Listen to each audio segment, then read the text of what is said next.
Buenas tardes, ya estamos por llegar a las 6 de la tarde. Bienvenidos a todos y todas a este importante momento de presentación de una de las últimas producciones que nuestra Facultad de Ciencias Sociales ha dado lugar.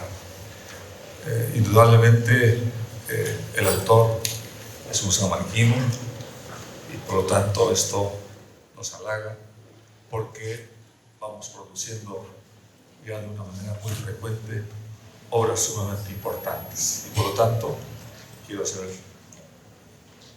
la presentación de las personas que están en la mesa de honor. En este sentido está el señor decano de la Facultad de Ciencias Sociales, el doctor Julio Víctor Mejía Navarrete, para quien pido un cálido aplauso.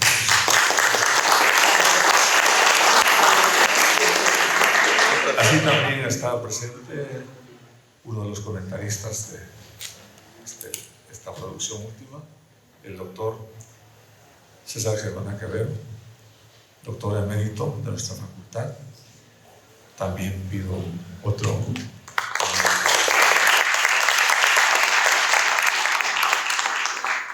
Asimismo, debo anunciar que en los siguientes minutos estará presente el vicedecano académico y de pregrado, el doctor Francisco Quiroz Chueca.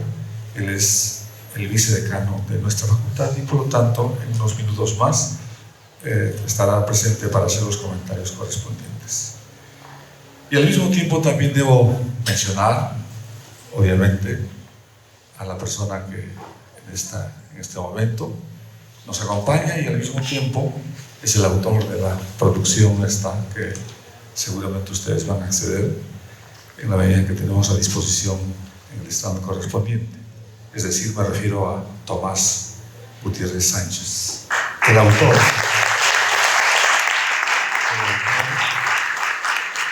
de esta última producción que nuestra facultad ha dado lugar: Protestantismo y Poder, acción política de los evangélicos en América Latina.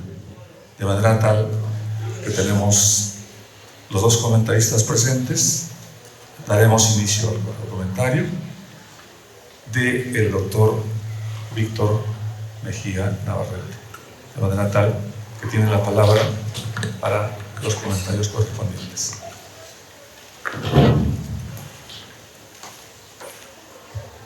Bueno, en primer lugar quiero agradecer a Tomás Gutiérrez, autor de este libro, por invitarme a participar como expositor. Él ha sido alumno de esta facultad, alumno de la Escuela de Sociología. Creo que esta noche, con la presentación de su libro, creo que de alguna manera nos muestra su paso por la facultad y la importancia nuestra de construir, producir conocimiento en todos los ámbitos de la vida social. También quiero agradecer a la presencia del director del Fondo Editorial, David Velázquez, que está presente. Sin ello no hubiera sido posible la publicación de este libro. Si bien es cierto, esta es una iniciativa nuestra, de la Facultad de Ciencias Sociales, pero creo que la colaboración de un libro supone un mayor esfuerzo colectivo. Y este esfuerzo colectivo lo hacemos conjuntamente con el Fondo Editorial de la Universidad Nacional Mayor de San Marcos.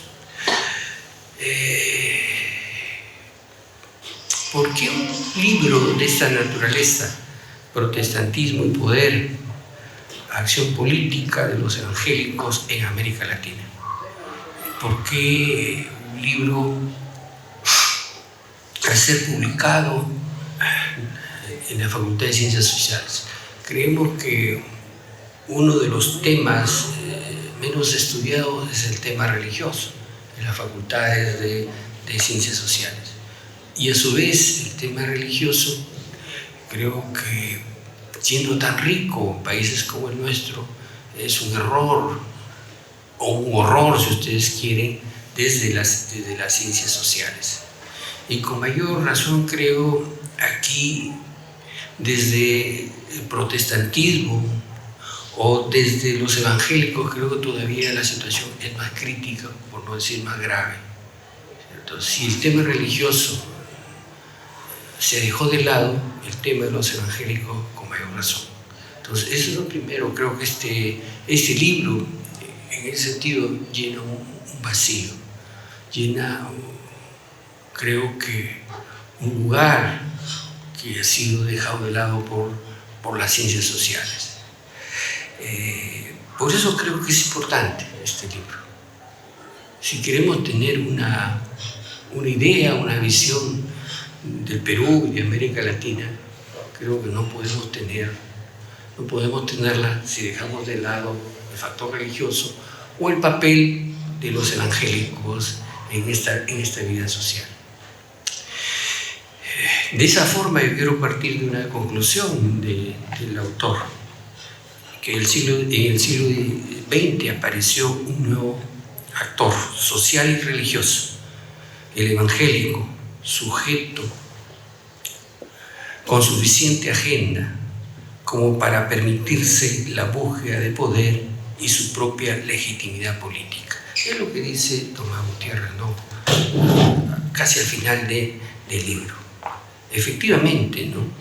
Estamos hablando de un hecho como decíamos, un hecho social que se va a constituir durante todo el siglo XX. Se va a convertir en un actor protagonista en la vida social y por lo tanto un actor que busca llegar al poder, que es parte de la vida social. Yo quiero destacar aquí que hay una doble tendencia para el momento actual. Creo que el libro de Tomás Gutiérrez recoge un aspecto de esa tendencia, pero creo que también hay otro aspecto que quisiera señalar aquí para el siglo XXI, ¿cierto? Es una doble tendencia, como todas las cosas que se dan en la vida social, ¿cierto? Tiene un lado que de alguna manera abre un camino de desarrollo, pero a su vez en nuestra sociedad moderna hay un lado oscuro.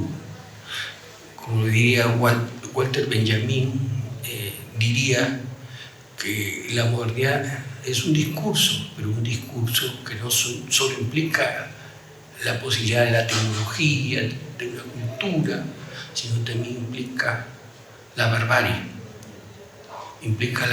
Y eso lo hemos visto a lo largo de la modernidad desde el siglo XVI, el genocidio contra las poblaciones indígenas en América Latina, en América, por citar un ejemplo, o en la Segunda Guerra Mundial, otro tipo de genocidio también, ¿no? Entonces, siempre la modernidad ha supuesto esta doble cara, si ustedes quieren. Efectivamente, el texto de Tomás Gutiérrez implica, pues, de que lo evangélico se convierte en un actor social. Basta citar que los católicos en el mundo son alrededor de 1.200 millones, 40% de ellos se encuentran en América Latina, ¿cierto? Brasil es la mayor, podemos decir, mayor número de católicos del mundo, ¿no? Estamos hablando de 135 millones. Pero aquí hay un hecho nuevo. Por eso estamos hablando de un actor social, ¿cierto?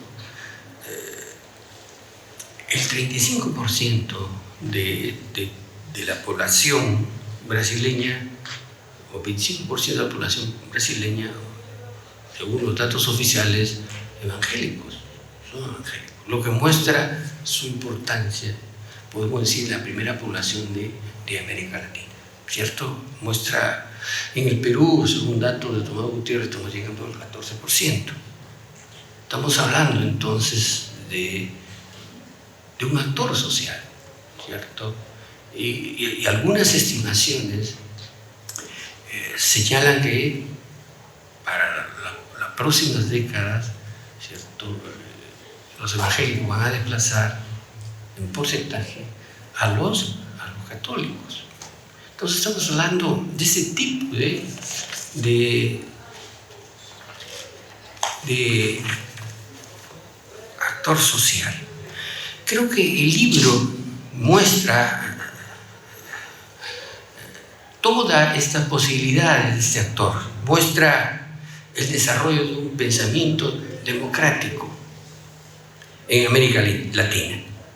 Creo que la democracia en América Latina, de alguna manera, la construcción de la democracia tiene que ver también con la influencia de este actor social. Los evangélicos en América Latina durante el siglo XX. Voy a citar que aquí Tomás Gutiérrez señala como el papel de las comunidades anabaptistas desde el siglo XVI, la importancia de la comunidad de base, la importancia de este énfasis comunitario que creo que es fundamental para entender el mundo moderno, ¿cierto? Las comunidades de base para elegir a los pastores, a los diáconos de las iglesias locales. Creo que esto es importante, ¿cierto? De alguna manera tiene que ver con un tipo de democracia más participativa, podemos decir, o autogestionaria de alguna manera, ¿cierto?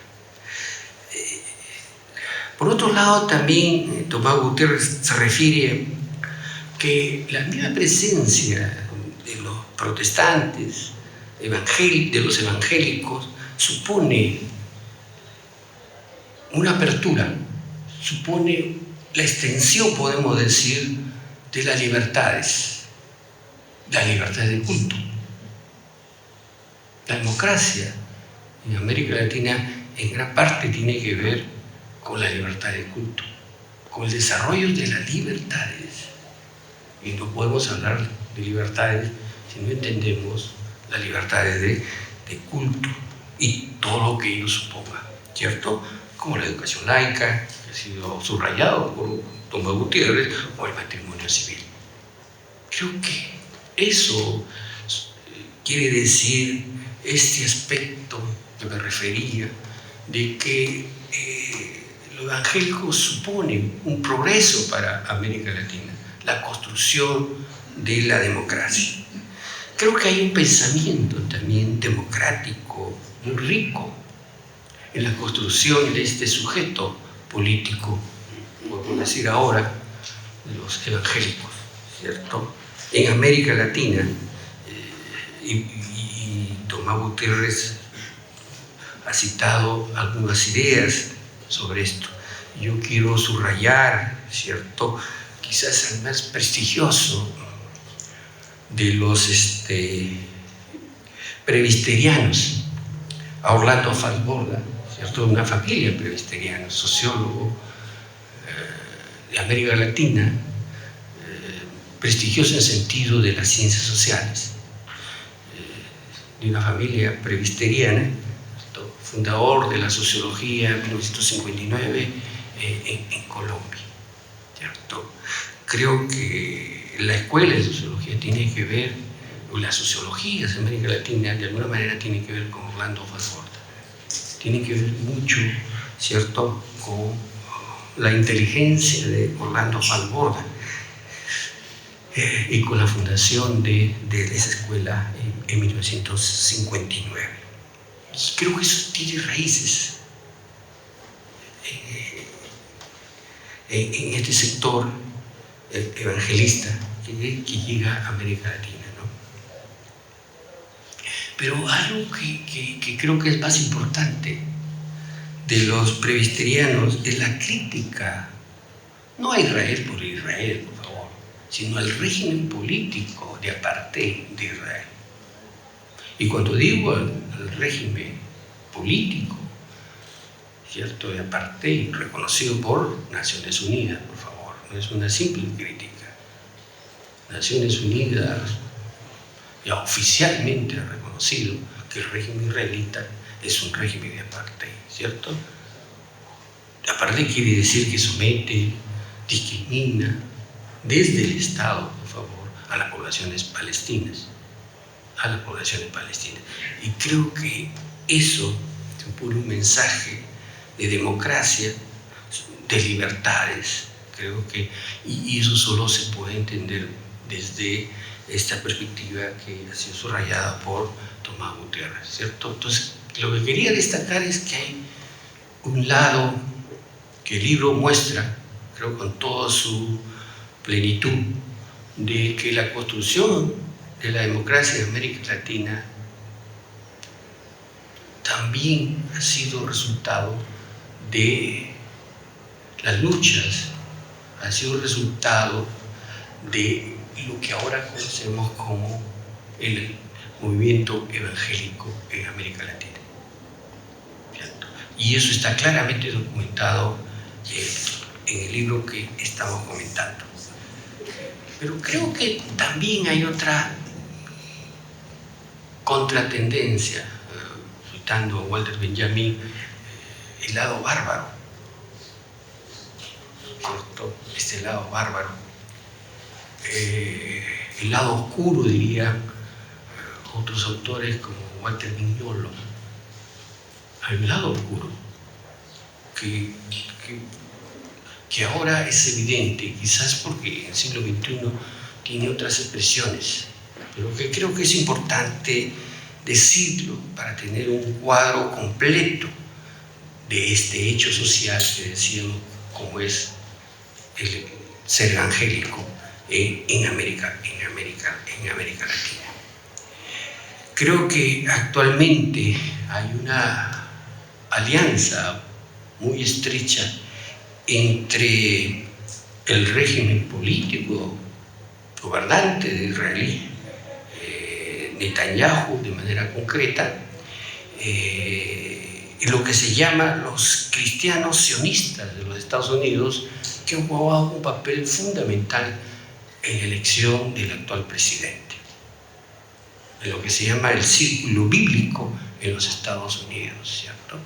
Donde están los blancos anglosajones, protestantes fundamentalmente, con una fuerza fundamental en el Partido Republicano. Lo que siempre ha sido el soporte, por favor, de este régimen de apartheid israelita, que en pleno siglo XXI, Naciones Unidas, por favor, no es una opinión, es un régimen de apartheid, ¿cierto? Apartheid. Y que ahora esto amplía una alianza con el presidente brasileño, Bolsonaro, con el sector más conservador de los evangelistas de América Latina. ¿Qué significa esta alianza? ¿Cierto? Lo que todos ya estamos ahora apreciando directamente, visualmente por televisión. El incendio de la Amazonía. Quiere decir la destrucción de la naturaleza. Y cuando digo la Amazonía, estamos hablando de cientos de miles de kilómetros. Brasileña, parte de la Amazonía boliviana y parte de la Amazonía peruana. De eso estamos hablando. Y que ha sido televisado, ¿cierto? Y estamos también hablando de qué.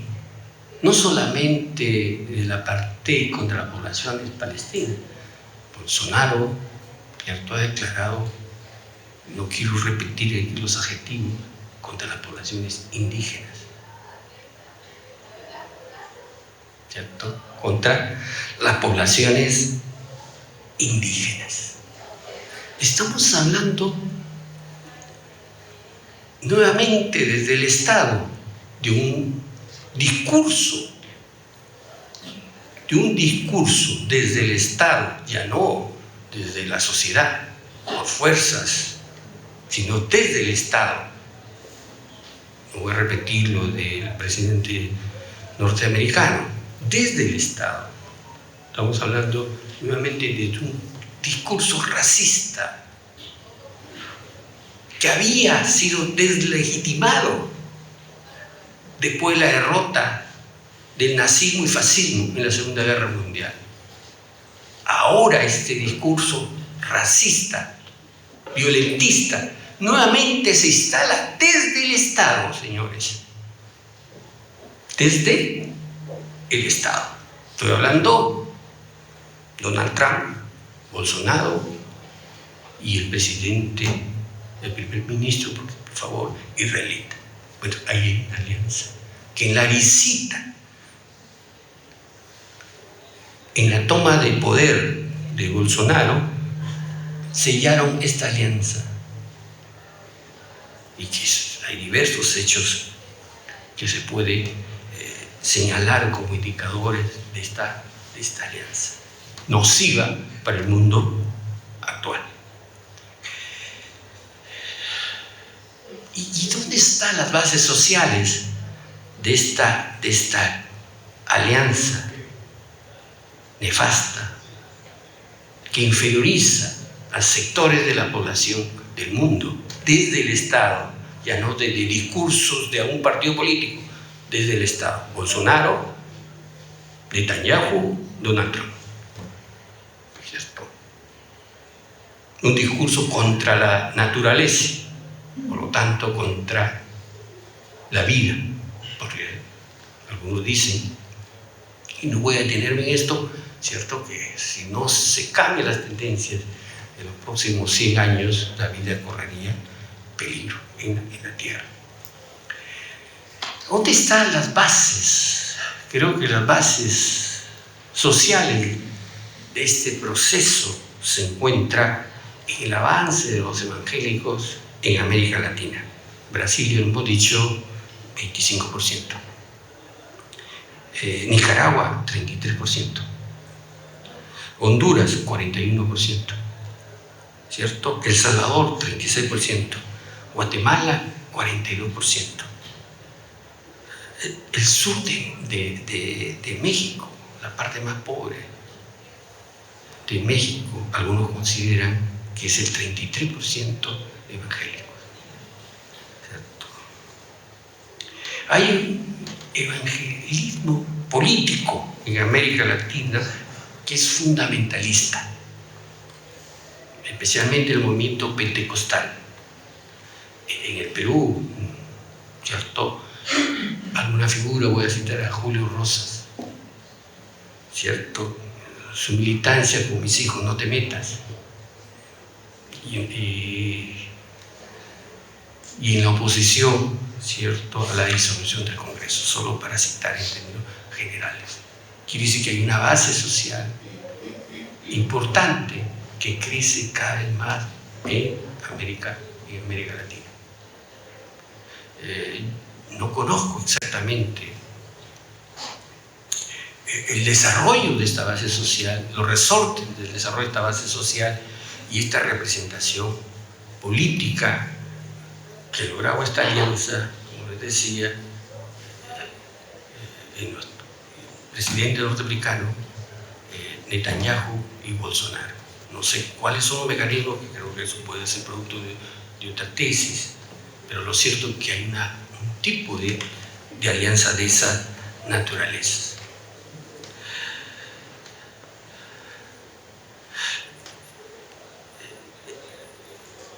Solo quiero ahora citar algo que creo que es fundamental.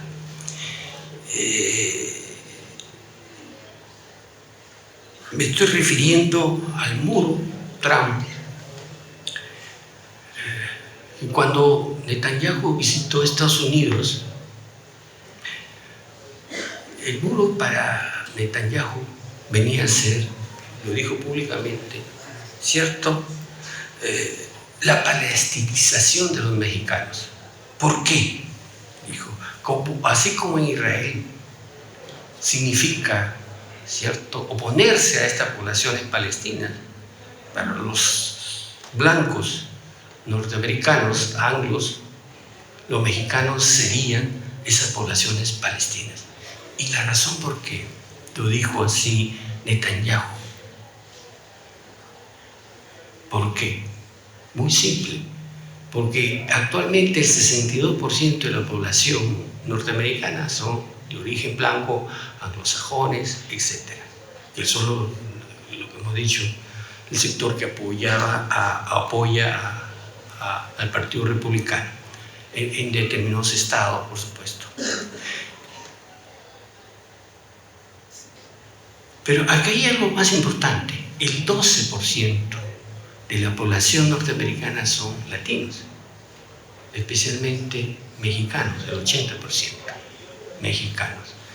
Y según las tendencias demográficas, la tasa de natalidad, los blancos de origen anglosajón que se oponen a las poblaciones mexicanas, la tasa de natalidad se acerca al cero. Mientras que la tasa de natalidad de los latinos, el 80% mexicanos, ¿cierto?, se paran. Lo que las tendencias demográficas muestran que para el 2050 es probable que el primer grupo étnico en Estados Unidos sea las poblaciones latinas. Quiere decir que esta reacción del presidente norteamericano contra los latinos, los mexicanos, no es una casualidad. Es ese temor, lo que Netanyahu denominó, pues, ¿cierto?, la palestinización de los mexicanos. Creo que no se equivocó. Es la emergencia de este discurso de inferiorización de sectores importantes de la población. Y creo que eso está expresando actualmente, ¿cierto?, esto que llamábamos, ¿cierto?, esta alianza y este discurso desde el Estado Bolsonaro. Estoy hablando de la primera potencia mundial todavía, Estados Unidos, y del régimen político, ¿cierto?, a partir de israelí. Otro autor bastante importante, como es Manuel Castells, señala que todo lo que hemos explicitado ahora no es otra cosa que un proyecto, el establecimiento de un proyecto de barbarie cultural. Y yo creo que es un proyecto de barbarie cultural. Manuel Castells, este pensador español, ganador de todos los premios en la ciencia social, ¿cierto?, para manipular, dice directamente, las mentes y las emociones de grandes sectores de la población. Un pensamiento que se sustenta en el racismo. Las declaraciones de Matteo Salvini, cuando dice carne humana a todos aquellos inmigrantes que se acercan a la costa italiana, que lo grafica eso. Carne humana, son carne humana, ¿cierto? Carne humana. Matteo Salvini, ¿cierto?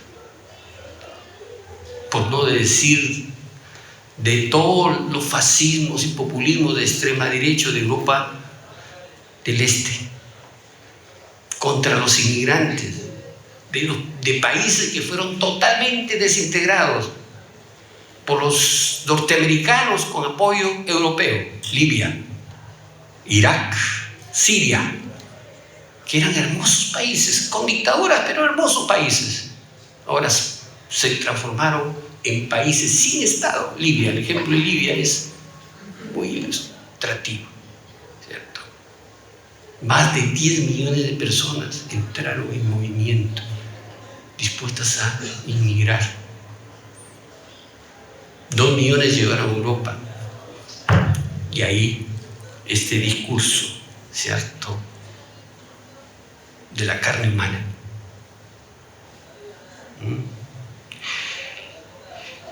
Estamos hablando entonces de un proyecto de barbarie cultural, donde el racismo tiene como eje central, uno de sus ejes centrales, contra la mujer, ¿cierto?, con la homosexualidad y contra la naturaleza. Desde el Estado, ya no es de un partido, de personas, sino es un proyecto de barbarie cultural impulsado desde el Estado. Creo que es importante, tener en cuenta este lado de la construcción de la democracia de los evangélicos. Quiero felicitar a Tomás Gutiérrez por eso, pero también creo que hay que destacar el otro lado, que actualmente representa la oscuridad para América Latina: Bolsonaro, Netanyahu y Donald Trump. Creo que es algo que hay que tomar en cuenta, ¿cierto? Hay que tomar en cuenta cuando hablamos de la ciencia social. En el Perú ya lo notamos, ¿no? He citado, con mis hijos: no te metas, ¿no? Yo comienzo a temblar a veces cuando escucho esas cosas, porque estamos entrando en un mundo que se acerca a la coyuntura del 30. Los populismos de extrema derecha y los fascismos comienzan a aparecer, con la particularidad que no estamos hablando ahora de que se destruya la naturaleza, sino estamos hablando que ya se está comenzando a destruir la vida de la naturaleza. Bueno, señores, con eso es lo que quería poner. Muchas gracias.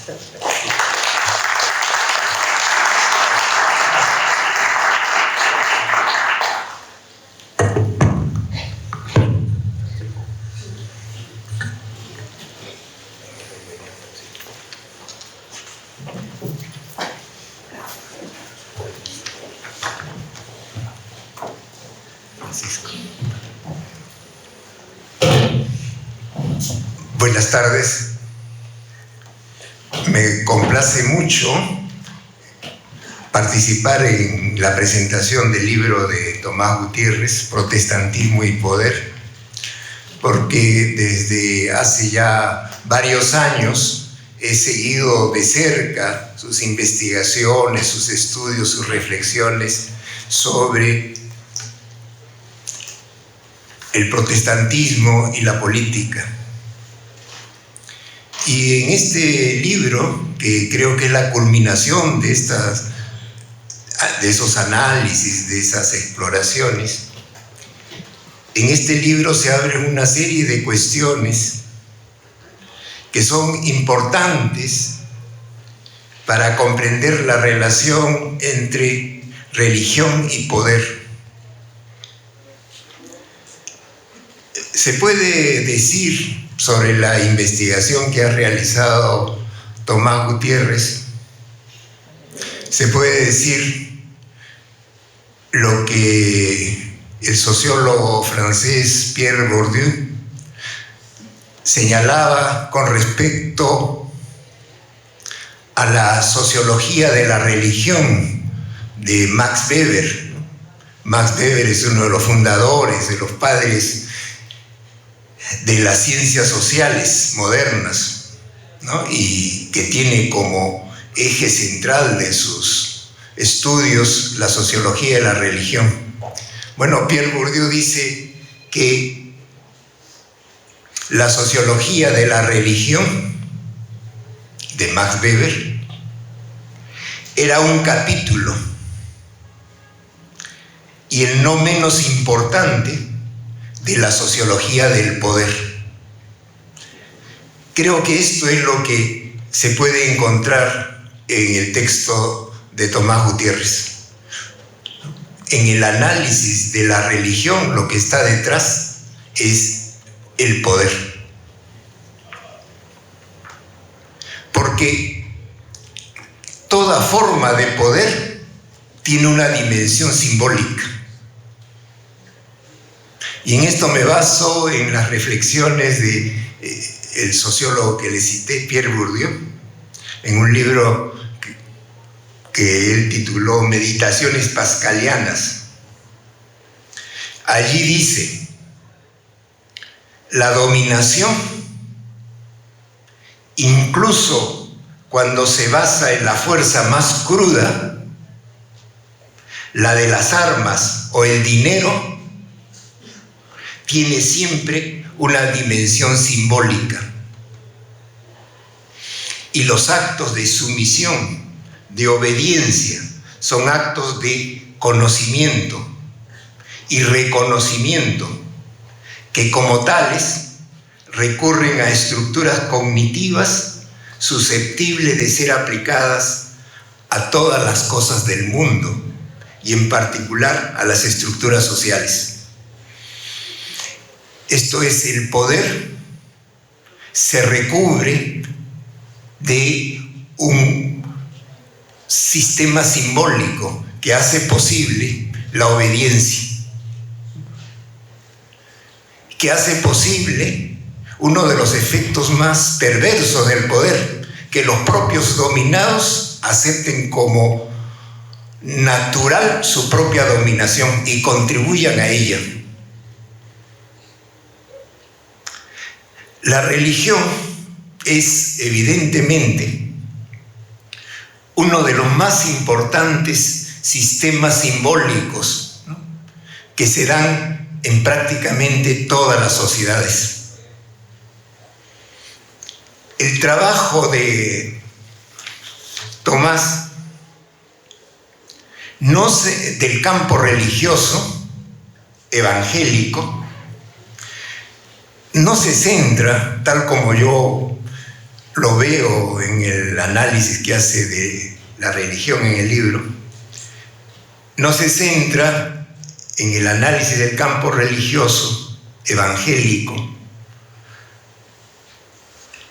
no se centra en la estructura de los sistemas simbólicos, esto es, de los ritos y de las prácticas religiosas, ni tampoco en las creencias, en las doctrinas que estructuran los mensajes religiosos, sino, y esto creo que es lo central a lo largo de todo el análisis que realiza Tomás Gutiérrez del movimiento evangélico, se centra en el estudio de los agentes que producen los mensajes religiosos, es decir, los pastores, sus características, sus intereses y sobre todo sus relaciones y sus conflictos, tanto en relación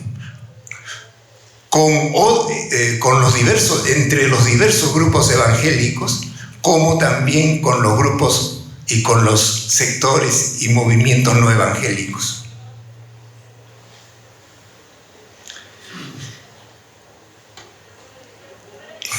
A lo largo del libro se estudia la relación entre movimiento evangélico y política alrededor de tres ejes importantes.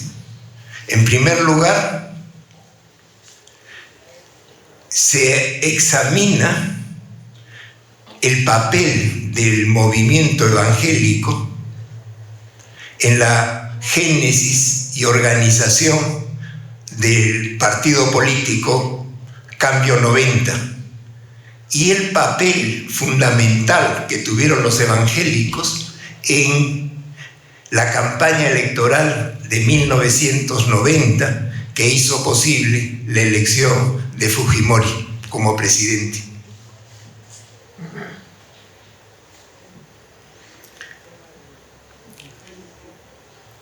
También creo que es uno de los aspectos más novedosos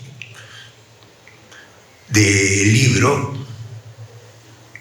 Se examina, se hace una radiografía de los diversos movimientos evangélicos que querían convertirse en partidos políticos en la década de 1990.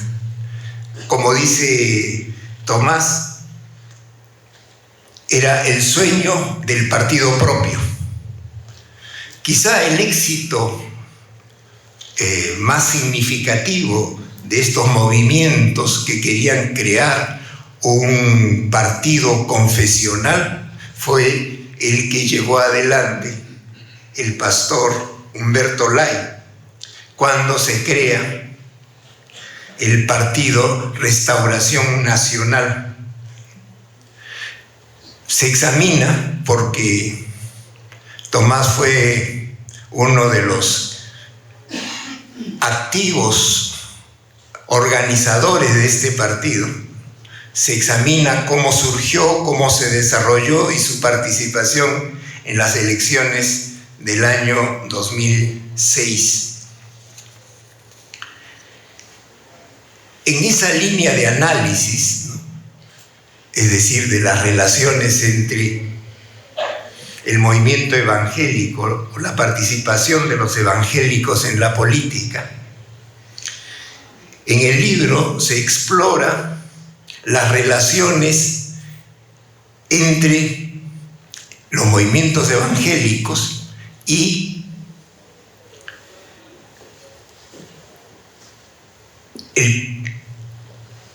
la corriente aprista y la corriente socialista. En particular, se examina, ¿no?, los vínculos entre el pastor escocés, ¿no?, John Mackay, y el pastor estadounidense, ¿no?, Samuel Inman, y sus relaciones con Aya de la Torre y con José Carlos Mariátegui. Me parece a mí que es sumamente productiva este análisis, en la medida en que la mayor cercanía que se encuentra entre el movimiento evangélico y las orientaciones políticas es con el APRA.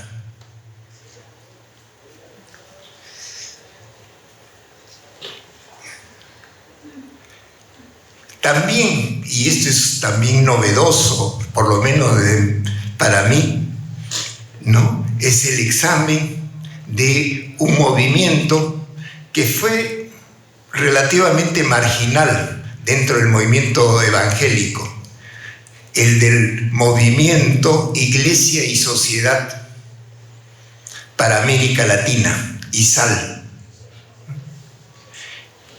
Y porque es un movimiento, ¿no?, que expresa los cambios que se estaban produciendo en América Latina a partir de la Revolución Cubana en las décadas del 60 y del 70.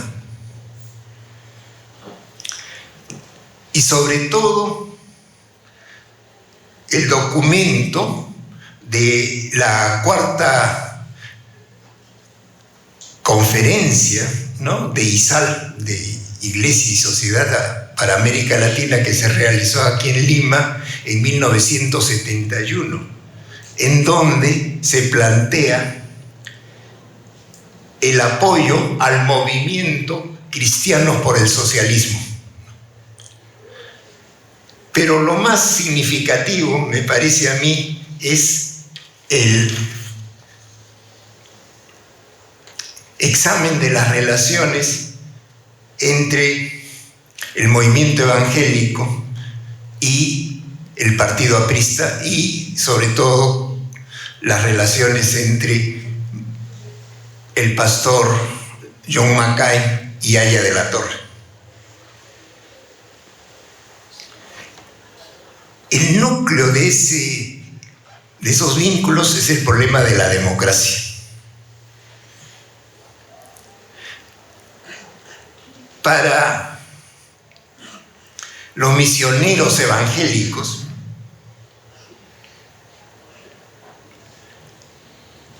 Mackay e Inman tienen una visión de la democracia tal como aparece tal como se desarrolla en los Estados Unidos. Su referente es la democracia estadounidense. Inclusive la versión más radical, la de Inman, de una democracia integral, de una democracia que debería ser a la vez política, económica y social. Pero en general se puede decir que esta visión de la democracia es de la democracia liberal representativa. Curiosamente, para Haya de la Torre, de ese periodo, porque lo que hace Tomás Gutiérrez es examinar las relaciones entre el movimiento evangélico y Haya de la Torre, básicamente en la década de 1920 y 1930, es decir, del primer Haya de la Torre, porque se puede hablar de tres momentos en la evolución política de Haya de la Torre y del APRA, ¿no? Un primer momento es precisamente el de la década de 1930 y que se resume en el libro El antiimperialismo y el APRA. Hay un segundo momento que va entre 1940, ¿no?, cuando Haya de la Torre publica Y después de la guerra, ¿qué?, ¿no?, hasta 1956, cuando sale del Perú, después de haber estado en la Embajada de Colombia, ¿no?, y publica 30 años de aprismo, que es una reelaboración de las tesis de el antiimperialismo y el APRA. Y el tercer momento es el momento socialdemócrata de Haya de la Torre, sobre todo de su experiencia en los países de Europa nórdica,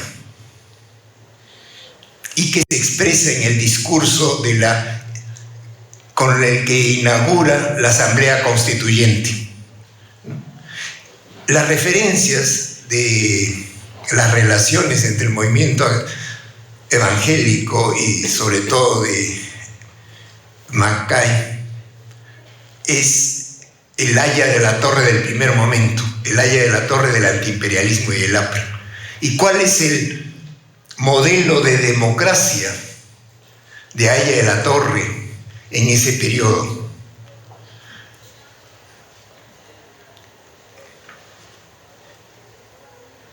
Su modelo de democracia está en relación a su propuesta, a la propuesta de Haya de la Torre y del APRA, del Estado antiimperialista. Y el Estado antiimperialista recogía las demandas antioligárquicas y antiimperialistas. Era un movimiento, el APRA de ese momento, de un movimiento nacionalista radical y democrático.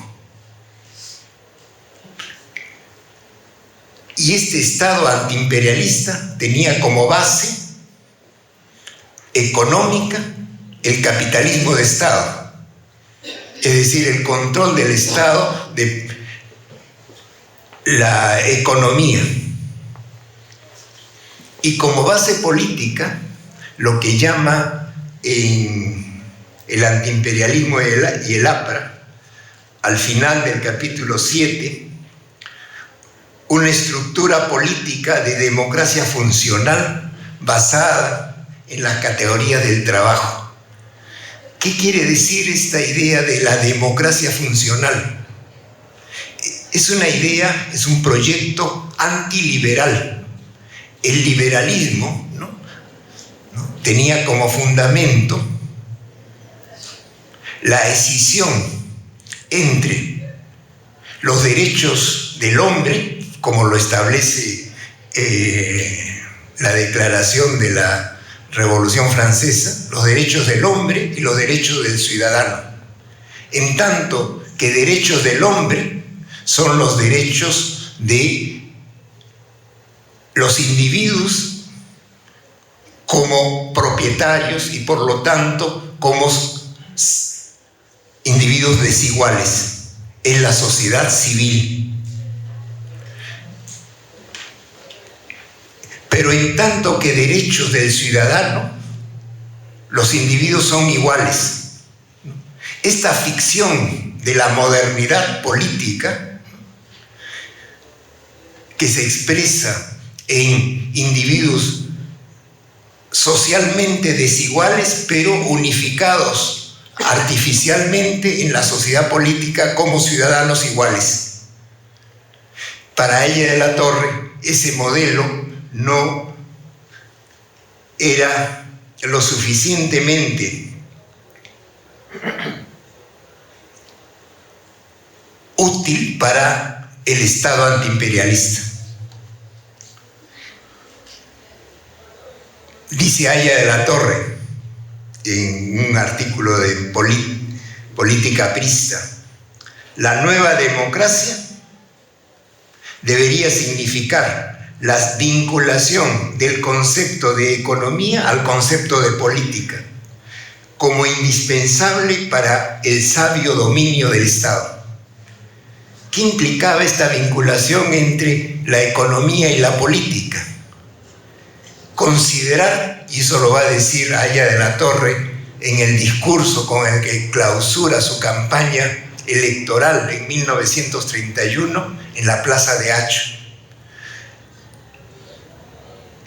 Esta vinculación entre economía y política va a significar considerar al ciudadano como calidad y no como cantidad. Como cantidad significa que todos emiten un voto y son iguales en la sociedad política.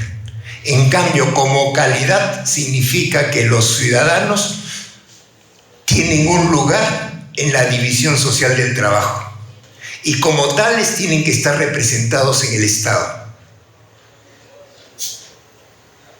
Por lo tanto, la democracia funcional es la democracia en donde la representación no es mediante la intermediación de los partidos, sino la participación directa en los organismos del Estado, de los trabajadores en tanto trabajadores, de los obreros, de los campesinos, de los empresarios, de los profesionales y así de todos los sectores de la división social del trabajo.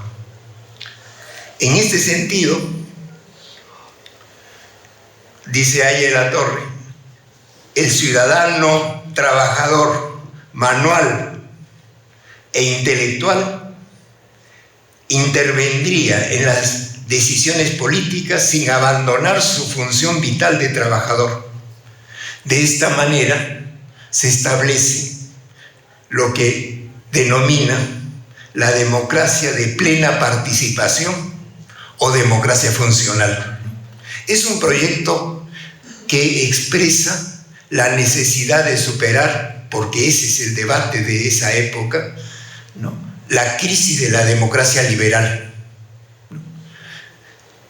Entonces la pregunta que me planteaba leyendo el libro de Tomás Gutiérrez es cómo era posible que los evangélicos, con una visión de una democracia liberal, apoyaran las propuestas de Haya de la Torre de una democracia antiliberal, de una democracia funcional, o como algunos han denominado también una democracia corporativa.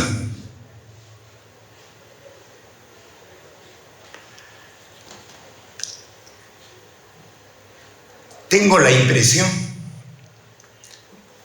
creo que sería necesario un estudio más detallado de ese problema, de que funcionan dos éticas: la ética de los evangélicos y la ética de los políticos. Se puede utilizar la propuesta de Max Weber. Les decía que Max Weber es el fundador de las ciencias sociales. Y al final de su vida, en 1919, porque Weber murió en 1920, dio dos conferencias: la ciencia como profesión y la política como profesión. En esta última conferencia establece la diferencia entre la ética de lo que él llama la ética de la responsabilidad y la diferencia de la ética de la convicción. La ética de la convicción implica básicamente la fraternidad, implica la búsqueda del bien común, de la justicia. Son los valores éticos, ¿no?, fundamentales, que, como dice Weber, el cristiano obra bien y deja el resultado en manos de Dios. Y eso creo que es la ética que estaba en el movimiento evangélico y que se encuentra tal como aparecen en los documentos que utiliza Tomás Gutiérrez, ¿no?, cartas, libros de Mackay y de Inman. En cambio, la ética de la responsabilidad es la ética del político, que tiene en cuenta las consecuencias previsibles de su acción. Es decir, todo lo calcula. Calcula cada una de sus acciones para saber cuáles son las consecuencias de esas acciones. Es la ética que corresponde a la acción instrumental, a la acción de los medios y fines. Por eso, en ese texto, Weber plantea que el político, para tener éxito, no puede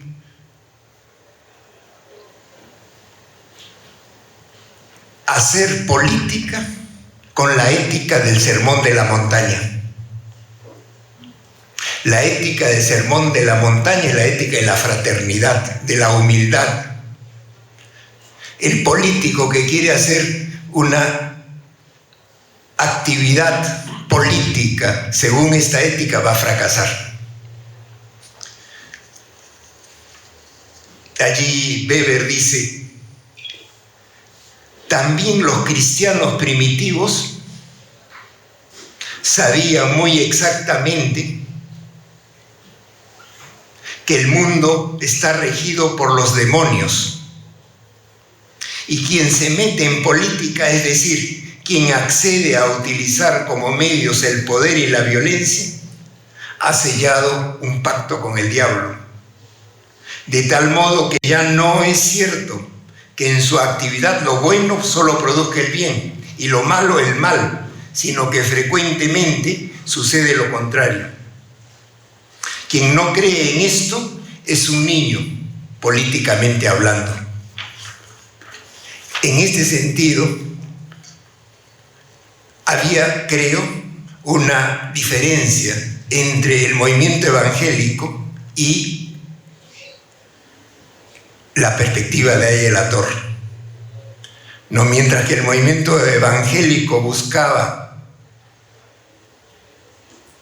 el bien común, la justicia, el bienestar de la población y por lo tanto apoyó la revolución social no socialista que proclamaba el aprismo en ese momento. En cambio, la propuesta aprista será la propuesta de la ética de la responsabilidad, y por eso su idea de una democracia funcional.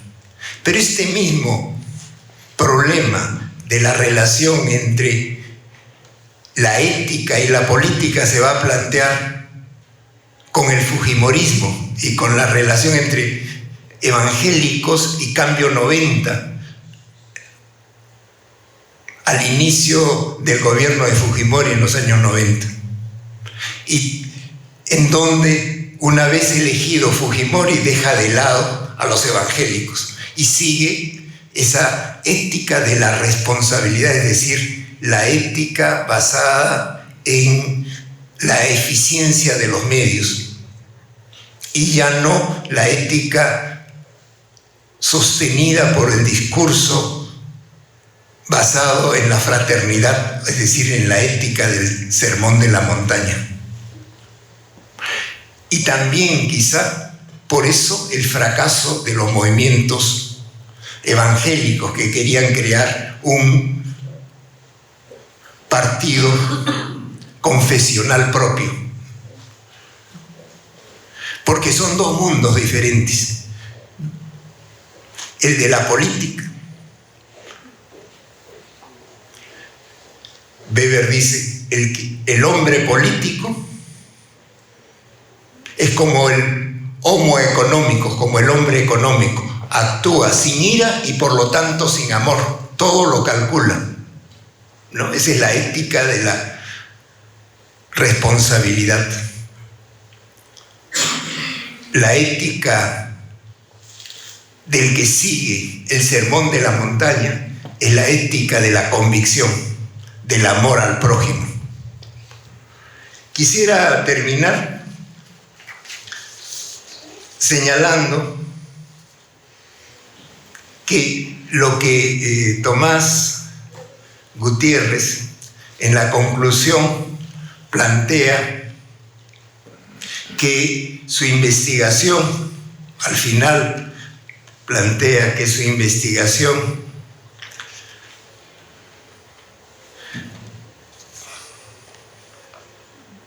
la tesis de este libro, dice, abre todo un horizonte nuevo para repensar la relación entre religión y política. Sí, abre una serie de cuestiones. Yo creo que una importante, que sería muy útil llevar adelante una investigación sobre ese tema, es la relación del movimiento evangélico, no solamente con el fujimorismo, el aprismo o el socialismo, como se examina en el libro, sino también con los pueblos originarios.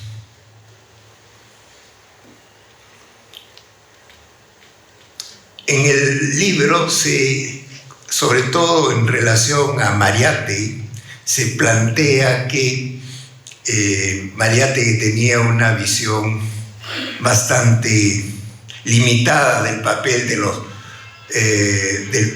de los evangélicos en relación a los pueblos originarios, a los pueblos indígenas. Y señala Tomás Gutiérrez que más bien, y para esto cita al etnohistoriador Luis Balcarce en sus memorias, quien dice que el movimiento evangélico tuvo una visión que podríamos llamar paternalista frente a los pueblos originarios. Tomás cita a Balcarce en sus memorias y dice, Balcarce, frente a la lúgubre situación del indio cusqueño, la tierna mano del religioso adventista era una gota de agua que refrescaba los sedientos labios del mísero. Esa es la visión paternalista, ¿no?, frente al movimiento indígena. Sin embargo, lo que habría que estudiar y analizar, esa es una cuestión abierta, creo, que deja el libro, es la relación entre los evangélicos y las maneras, las concepciones del mundo, las estructuras de conocer y de saber de los pueblos originarios. Los evangélicos siguieron la misma política de la Iglesia Católica desde la conquista, que se expresó en la extirpación de idolatrías y por lo tanto en la colonización del imaginario de los pueblos indígenas. O más bien los evangélicos han respetado las concepciones del mundo, las maneras de ver la realidad, la naturaleza y la sociedad de los pueblos originarios. Creo que allí se abre una investigación que creo que sería importante para ampliar esta visión de las relaciones entre evangélicos y la política que ha examinado con bastante acierto Tomás Gutiérrez. Bueno, muchas gracias.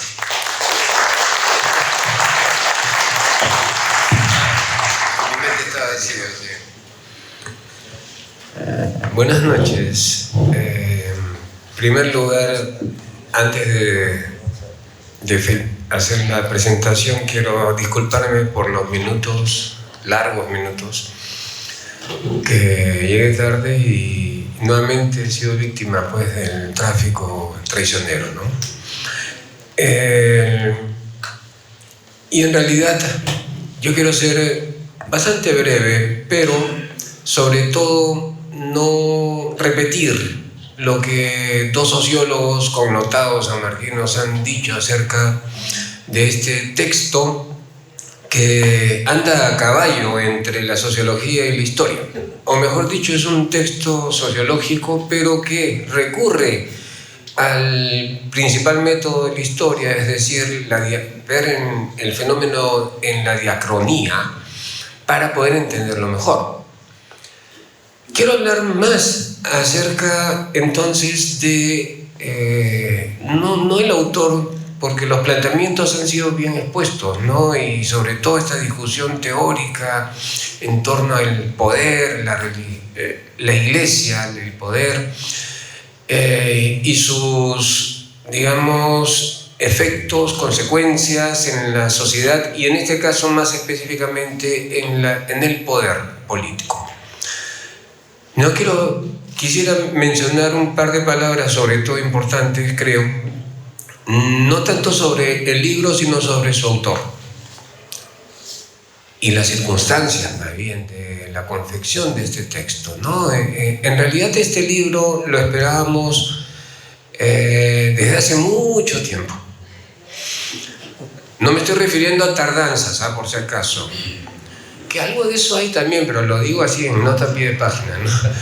Hay un poquito, sí, de esto, pero no es lo importante. Digo que el libro se esperaba hace mucho tiempo, no por tardanzas de haberlo elaborado, confeccionado, sino porque la sociedad, el país, necesitaba este texto. Por los cambios que tiene la sociedad, se necesitaba de un texto que empiece esta discusión del significado de los cambios. Es lo mismo que pasa con otros aspectos también de la sociedad, ¿no? Cuando la mujer empieza a tener más presencia, digamos, en la sociedad, no tardan en llegar los estudios que buscan explicar esto. Y lo mismo en las poblaciones nativas, y lo mismo otros aspectos de la sociedad.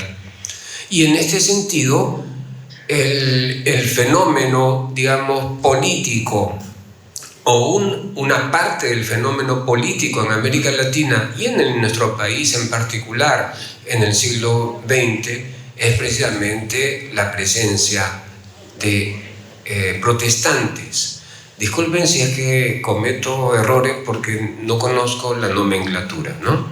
Pero digamos lo que los católicos llaman los protestantes ingresan a la política con bastante fuerza y históricamente se nota una mayor presencia, una creciente presencia e influencia al punto de desafiar en el año 90, como muy bien se establece, con el llamado hermano Fujimori, ¿no? Parafraseando el libro, uno de los primeros libros de Tomás. Y en ese sentido yo creo que estamos hablando de un texto que responde a esa necesidad de la sociedad para conocerse mejor. Se trata entonces de alguien que viene desde dentro de este movimiento. De repente podríamos discutir quién debe hacer la historia del catolicismo, la historia de la política, si un político, un católico o un protestante, quién tiene que hacer la historia de la guerra con Chile, un chileno, un peruano. Eso es bastante diferente. Pero yo creo que en todo caso hay una enorme ventaja de que alguien como Tomás Gutiérrez haya asumido esta tarea. Hace un rato les decía que disculpen si es que cometo algún error, puesto que efectivamente no estamos metidos en este mundo, conocemos más bien otros. Y es fácil cometer un error. Si yo hubiese tratado de escribir este texto, realizar esta investigación, primero hubiese tenido que estudiar muy a profundidad y desde bastante abajo todo el funcionamiento de lo que es el protestantismo. Y en ese sentido era muy fácil cometer tremendos errores, seguramente conceptuales. Pero la gran ventaja que tiene Tomás es que viene de dentro, conoce el movimiento porque es parte de él. Y es más, es activo, miembro, militante diríamos, ¿no?, de esta tendencia religiosa, pero además también de esta tendencia de investigación. Y entonces se juntan, no casualmente, en este caso, la necesidad con la posibilidad de hacerlo. Y Tomás, bueno, a quien conozco desde hace bastantes años ya, ¿no? Ya creo que se acerca a 20, y que precisamente toda la vida que nos encontrábamos, de casualidad o queriendo, pensábamos en este tipo de investigación y evidentemente era el más adecuado para hacerlo. Y conociendo sus primeros textos de política, de sociología y de historia, era el más adecuado. Por eso es que empezaba diciendo que este texto lo esperamos hace mucho tiempo, y no por haber tardado tanto llega en el momento impreciso, sino más bien siempre estará en el momento preciso. ¿Por qué? Porque es una historia que no acaba hace unos días, sino más bien ha de continuar. Se trata de un elemento muy importante en nuestra historia, ya lo demuestra esa influencia de evangélicos, de protestantes en general, ¿no? En Aya de la Torre, una de las tendencias más importantes, más trascendentales en nuestra historia social y política del último siglo, pero también la influencia en el movimiento Cambio 90 de también mucha trascendencia en nuestra historia más reciente. Entonces, no se trata de tardanza, sino más bien de que lo esperábamos y llega en momento siempre preciso.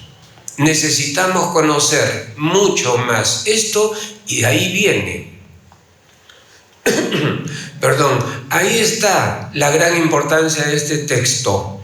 no es solamente dirigido para correligionarios, digamos, sino es dirigido para todos aquellos que necesitamos entender mucho mejor nuestra realidad peruana y latinoamericana por extensión. Y por eso, hace bastante tiempo, cuando después de tanto conversar y comunicarnos, me pidió ser su asesor en la tesis, que es la base de este texto. Me dije, perfecto. Yo hubiese preferido que trabaje más específicamente lo de el Perú, pero él se adelanta con una publicación previa. Entonces, lo que termina siendo la tesis es una visión un poco más amplia y más rica, además, porque abarca distintas experiencias latinoamericanas, donde protestantes han tenido una participación pequeña en algunos casos, grande en otros, pero siempre latente. Bien se mencionan unas cifras de cuánto se supone o se estima es la influencia protestante, digamos, en el mundo religioso latinoamericano, y yo creo que todas apuntan a una presencia importante y creciente. Y entonces este texto viene a cuenta, en tanto que nos tiene que ayudar a comprender lo que ha pasado y lo que va a pasar. Y porque es, como les digo, es una sociología histórica, es una sociología que mira el dinamismo, pero que a la vez también proyecta qué cosa es lo que tiene que pasar. Y quiero terminar no solamente felicitándolo y agradeciéndole siempre su confianza, tanto en cuanto al asesoramiento formal, digamos, de una tesis, cuanto también para estar aquí compartiendo con ustedes estas ideas, ¿no? Y digo formal de la tesis porque efectivamente Tomás Gutiérrez es uno de esos asesorados que todo el mundo quiere, ¿ya?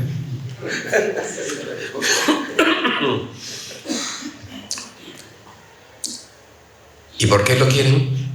Porque precisamente no viene preguntándonos, profesor, ¿qué puedo estudiar?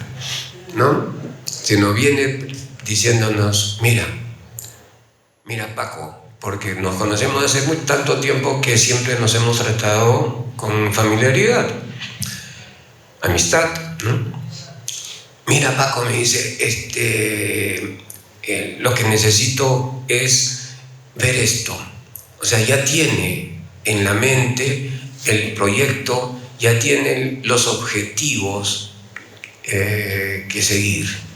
Y entonces por eso le decía que es el asesorado con el que todos soñamos, ¿no? O sea, con el que tiene claridad y que lo que necesita es más bien alguna orientación, cierto, siempre, pero que ya trae una experiencia de investigación que para el tiempo de este trabajo ya tenía un par de décadas por lo menos, ¿no?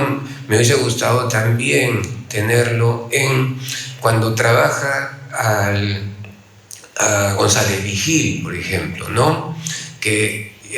Puesto que su preocupación, y se plasma aquí, es esa lucha evangélica por abrirse un camino, y que deriva en lo político, pero es la lucha por la tolerancia religiosa en un espacio tan grande como América Latina, y en un espacio tan cerrado como el Perú, en ese sentido, ¿no? Y entonces es realmente tremendo. Desde el principio conversamos acerca de esto y creo que tiene muchísimo que aportar este texto y los que vengan.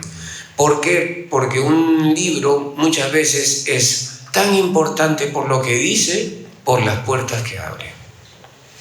Y este libro cumple eso. Nos está abriendo puertas en torno a un mundo que desconocíamos, y no estoy hablando de católicos o protestantes, estoy hablando de científicos sociales. Es un mundo que desconocíamos, puesto que muchas veces pensamos que lo religioso y lo eclesiástico son solo parte del fenómeno general, pero en realidad tiene bastante importancia, tiene bastante peso, y este libro lo demuestra. Por eso yo los invito a leer, y quiero terminar felicitando al fondo editorial de nuestra universidad y el apoyo de nuestra facultad, en la persona del decano, para haber realizado esta publicación, y solamente pedirle, la próxima vez usen otro papel, por favor, ¿ya? Digo, porque brillan mucho, ¿ya? Y quienes como yo tenemos fotofobia, tenemos que leer medio en penumbra para que no brille tanto el papel. Así es que, por favor, no permitan nunca más.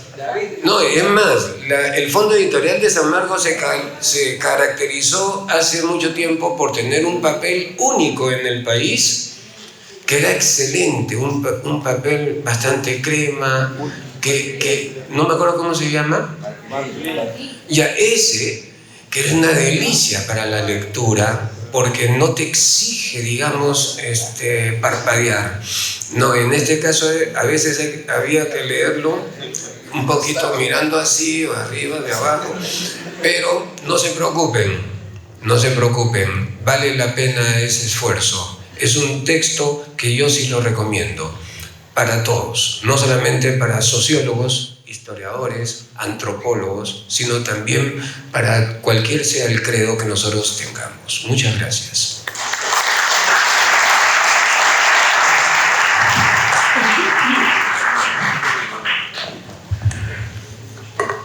Gracias a todos por estar aquí. Yo pensaba exponer el libro en 1 hora, pero no hay necesidad, porque después de las presentaciones tanto del doctor Julio Mejía como del doctor César y de Francisco Paco, creo que es suficiente, ¿no? Es verdad que es el fruto de años de investigación el tema de protestantismo y su historia. Yo recuerdo una conversación en el año 86, cuando quería penetrar a los estudios del protestantismo, y era invitado siempre Alberto Flores Galindo, ¿no? Venía a veces a la universidad, y un día yo lo fui a visitar a la Católica y le hablé sobre el hecho de querer investigar protestantismo, que no había todavía muchos estudios, y él me acuerdo que me dijo que vaya a la Biblioteca Nacional, porque ahí había muchas fuentes, y yo pues así le decía, pero ahí hay libros viejos nomás, le decía, ¿no? Y él me decía, de eso se trata, tienes que leerlo, me dijo. Y ahí descubrí fuentes importantes sobre la historia del protestantismo a través de revistas, periódicos de 1911, 1915, y ahí comencé mis trabajos de investigación. He tenido, digamos, el honor y bendición de tener a grandes profesores que me enseñaron mucho, formaron, me guiaron, me hicieron críticos. He tenido la suerte de tener a Julio, que venía de España, de la Complutense, y lo agarramos ahí, está hablando más de 30 años. Él es joven, que empezó muy joven acá y era mi profesor, ahora es el decano de la Facultad de Ciencias Sociales, tenemos una amistad. César, el doctor, me ha dado tantas ideas ahora que no sé cómo empezar, lo que tú has dicho, por dónde vamos a empezar otra vez las investigaciones. Yo trabajaba la relación aprismo y los nuevos, la crisis de la democracia en los años 30 y la aparición del fascismo, nazismo y el socialismo, y cómo la nueva democracia le abrió al aprismo y le abrió para que en la nueva democracia, en la revista evangélica, pudiesen los apristas colocar sus ideas como una alternativa para América Latina frente a estos movimientos que están apareciendo. Con estas nuevas pistas me hace penetrar mucho más el tema de los postulados éticos y los acercamientos que habían frente a esas realidades que vivíamos en los años 30, ¿no? Y te agradezco O sea, siempre me metiste a Bourdieu, siempre estuvo por acá.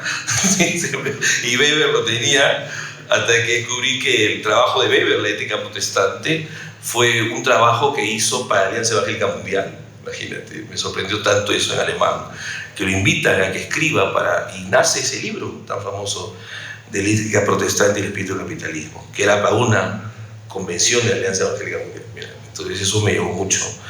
Entonces gracias, porque siempre estás ahí y ha sido una inspiración para mí, tus comentarios y tus enseñanzas. Y por supuesto Paco, y somos muy amigos, siempre estamos hablando y siempre está dispuesto a ayudarme. Ha sido mi asesor de tesis doctoral y me siento realmente muy complacido que me hayas acompañado y estés ahora conmigo. Siempre. Él es ahora vicedecano, entonces estoy con grandes figuras acá, ¿no? Yo estoy enseñando en estudios generales ahora a los cachimbitos, ¿no?, que han venido y están conmigo en esta noche. Yo quiero agradecerles a todos ustedes por haber venido, a mis amigos que vienen del Congreso. Tengo algunos amigos que han venido, que han formado parte de este libro.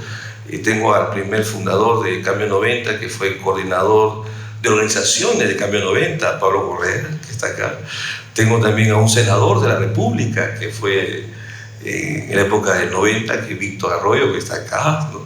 Tengo uno de los fundadores de Restauración Nacional, que está aquí, ¿no?, Eduardo, que era el que ponía el dinero, que está aquí, ¿no? Entonces, y amigos de iglesias, Pablo, que está aquí, que ya lo mencioné, y también amigos del Congreso, ¿no? Estamos pasando por pruebas en el Congreso, esperamos que pase rápido. He dedicado también el libro a algunas amistades que están con nosotros, que siempre converso, discuto, historiadores, sociólogos, pastores que también están, misioneros que vienen de Noruega, que están con nosotros. Gracias por venir. Y realmente también quiero agradecer al fondo. La segunda edición ya no va a ser en ese papel, hay que cambiar el papel, ¿no? Al pedido de Paco, hay que cambiar. Creo que ya la primera edición ya casi está agotada, ¿verdad? Que yo me he sorprendido. Salen los libros y esperamos que en noviembre, diciembre salga la segunda edición con otro papel. Y les agradezco realmente a todos y especialmente a doctor Julio Mejía por motivarme a publicar el libro y por motivarme a presentarlo y estar con ustedes. Y realmente estoy muy agradecido. No se vayan porque queremos celebrar. Compren el libro, ¿no? Y vamos a celebrar y vamos a estar juntos porque hay amigas que han venido, amigos, compañeros de trabajo que están con nosotros y me siento muy feliz. Muchas gracias.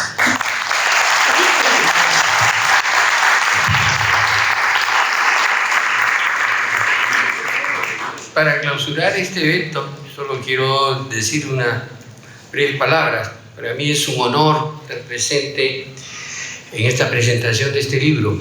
Un honor porque no solo conozco de la calidad a Tomás Gutiérrez, sino también porque estamos aquí con Francisco Quiroz y con César Germaná.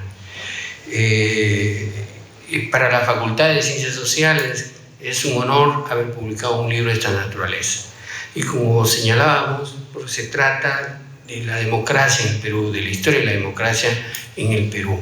Creo que este libro refleja eso, refleja el papel, ¿cierto?, que representó este movimiento evangélico en su construcción. Creo entender esto es entender el libro de Tomás Gutiérrez. Así que, señores, muchas gracias por su presencia. Declaramos este evento clausurado y invitamos a un vino de honor. Así que